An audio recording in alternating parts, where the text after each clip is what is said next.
Propositions का क्या अर्थ होता है ये आज के इस वीडियो में सीख लेते हैं। प्रपोजिशंस जो है वो प्रपोजिशन का प्लूरल होता है, यानी कि एक से ज्यादा प्रपोजिशन को हम प्रपोजिशंस कहते हैं। और प्रपोजिशन का मतलब होता है पूर्व सर्ग या शब्द योगी अव्यय। और इससे आपको अगर कुछ समझ नहीं आया तो मैं थोड़ा एक्सप्लेन कर देता हूँ। पूर्व सर्ग जो है ये ऐसे शब्द होते हैं जैसे इन, एट, ऑन, ये इस तरीके के जो शब्द होते हैं इनको हम प्रपोजिशंस कहते हैं। यानी कि prepositions are word that typically express relationships between nouns और pronouns and other elements in the sentence. यानी कि जो प्रपोजिशंस हैं वो ऐसे शब्द होते हैं जो नाउन और प्रोनाउन या और जो सेंटेंस के अदर एलिमेंट्स हैं उनके बीच में एक रिलेशन को एक्सप्रेस करती हैं। They often indicate location, time, direction, manner और पर्पस। यानी कि ये आमतौर पर जो है किसी चीज़ की लोकेशन को बताते हैं, टाइम को बताते हैं, डायरेक्शन को बताते हैं, मैनर या पर्पस को बताते हैं।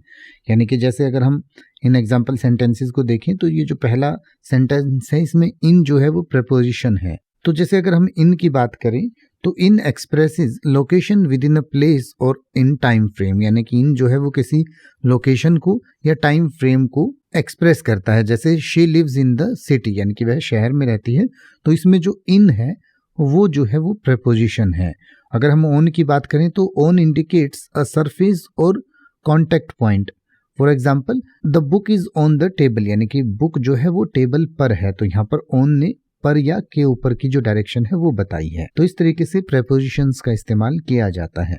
अब आप ऐसे ही किसी भी वर्ड का मतलब हिंदी और इंग्लिश में YouTube पर सर्च कर सकते हैं। आपको मेरी वीडियो मिल जाएगी जिसमें आप बिना किसी फालतू बकवास के सीधा उस वर्ड का मतलब समझ पाएंगे। तो ऐसी ही वीडियोस को देखते रहने के लिए चैनल को सब्सक्राइब करें और बेल आइकन को प्रेस करें।